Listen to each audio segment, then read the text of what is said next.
Dear ladies and gentlemen, dear friends of Ukraine, best greetings from Kiev, the capital of Ukraine. It's an honor to be here, and it's a pleasure to participate in this great event, and thank you for inviting me.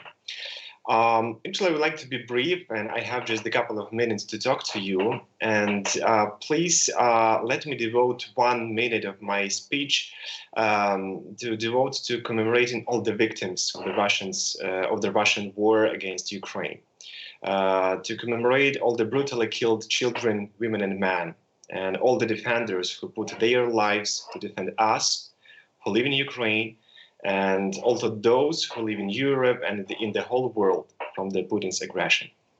May their memory be eternal.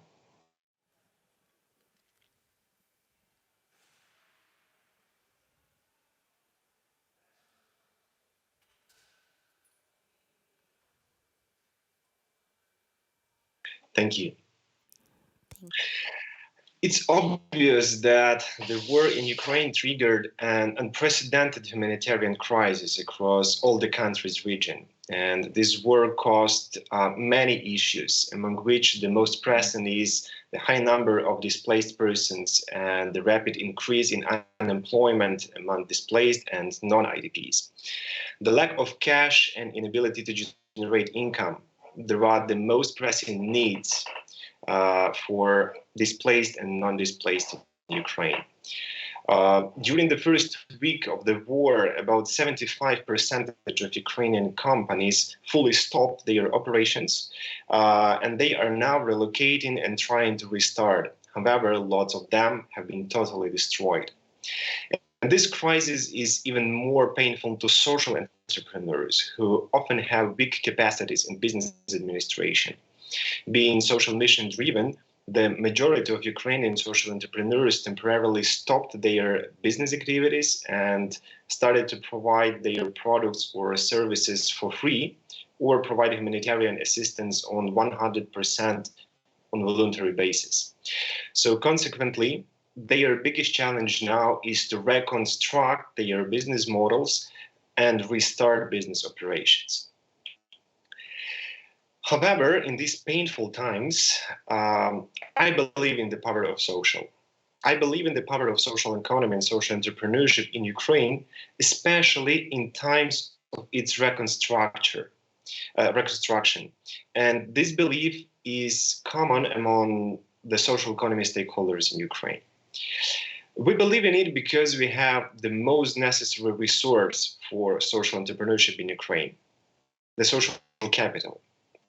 Given that much of the financial and non-financial resources had already been destroyed during the war, social capital was and still be a prominent means of acquiring necessary resources to support the ongoing needs of all sufferers from the war.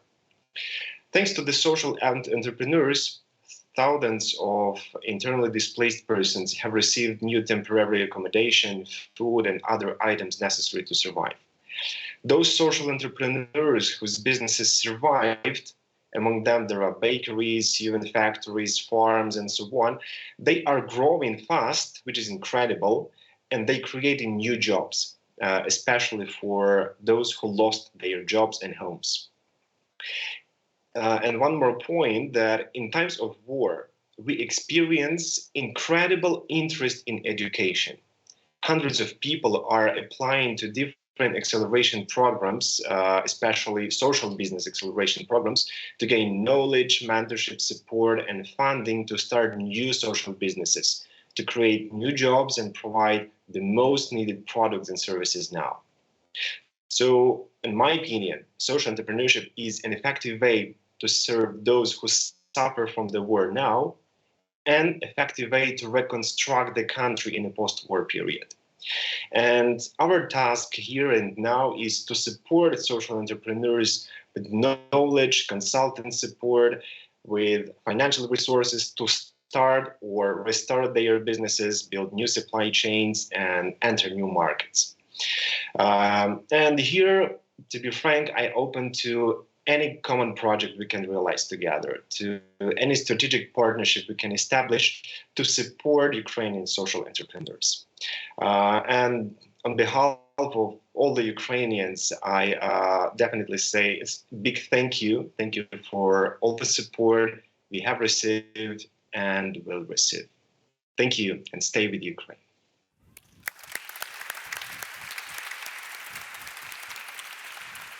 Thank you very much, Petro. That was very inspirational and very interesting to hear that in this time of crisis, people have looked at it as an opportunity to do social change.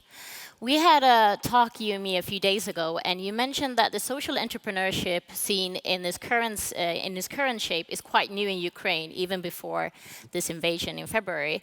Tell me a little bit more about why it's new and what that means for social entrepreneurs in Ukraine.